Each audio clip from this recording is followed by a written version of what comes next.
1973 वो साल था जब राजेश खन्ना का सिंहासन डोलने लगा और वो कामयाबी के शिखर से धीरे धीरे फिसलने लगे। राज कपूर ने बना डाली एक ऐसी फिल्म जो जवां दिलों की धड़कन बन गई और सलीम जावेद ने लिख डाली एक ऐसी कहानी जो अंगार की तरह फूट पड़ी। शायद एक फैक्टर ये भी था कि राजेश खन्ना को लोग ऑलमोस्ट हर अंदाज में देख चुके थे। ना तो वो इतने जवान रहे कि बॉबी वाली फ्रेशनेस लेकर आ सकें और ना ही उनकी पर्सनालिटी में एंग्री यंग मैन वाली बात थी। इसलिए 1973 कई मायनों में हिंदी फिल्म इंडस्ट्री के लिए एक टर्निंग पॉइंट साबित हुआ और इसका सबूत है उस साल की टॉप 3 सुपरहिट मूवीज। आपको शायद ये जानकर आश्चर्य होगा, एटलीस्ट मुझे तो बहुत हुआ, कि इनमें जंजीर और यादों की बारात का नाम शामिल नहीं है। ये रही 1973 की टॉप 3 फिल्म्स की लिस्ट।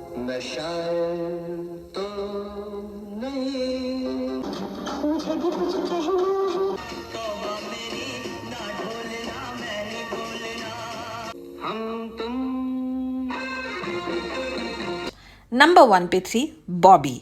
राज कपूर ने ये फिल्म काफी डेस्परेशन में बनाई थी। कहा जाता है वो मेरा नाम जोकर के लिए अपना सब कुछ दांव पर लगा चुके थे और उस फिल्म के पिटने की वजह से बिल्कुल जीरो पर आ गए थे। उनका स्टूडियो तक गिरवी रखा हुआ था। बॉबी के लिए किसी बड़े हीरो की फीस अफोर्ड करने का तो सवाल ही नहीं उठता था, इसलिए उन्होंने अपने ही बेटे को हीरो ले लिया। प्राण ने उनकी हालत देखते हुए अपनी फीस नहीं ली और सिर्फ ₹1 के टोकन अमाउंट के साथ फिल्म साइन कर ली। डिम्पल कपाड़िया तो खैर नया चेहरा थी ही। तो इस तरह बनी बॉबी। और क्या बनी! इस तरह का टीनेज रोमांस इंडियन सिनेमा में पहली बार देखने को मिला। और ओवरनाइट डिम्पल की polka dot bikini, short skirts, वो राजदूत मोटरसाइकिल जिस पर दोनों फरार हो जाते हैं और हम तुम एक कमरे में बंद हों का सुरूर चारों तरफ छा गया। 1,20,00,000 की लागत पर बनी ये फिल्म पलक झपकते ही अपने बजट से 10 गुना कमाई कर गई।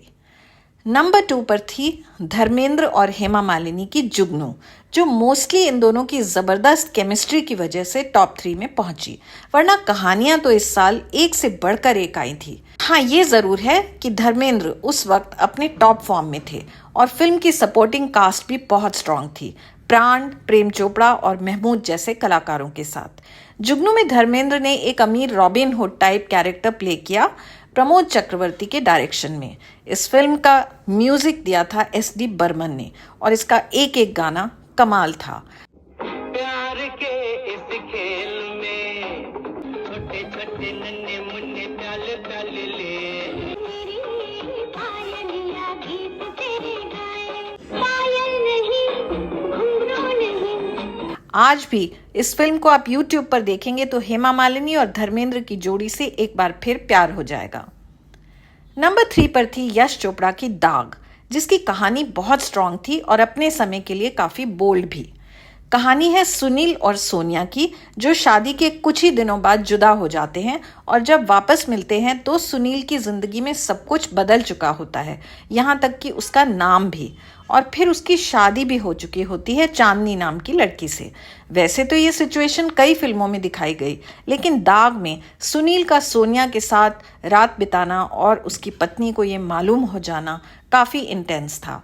शायद ही किसी हिंदी मूवी में इससे पहले या इसके बाद इतना खूबसूरत रोमांटिक सीन फिल्माया गया जितना दाग में राजेश खन्ना और शर्मिला टैगोर के बीच था। दाग के गानों ने फिल्म को 4 चांद लगा दिए।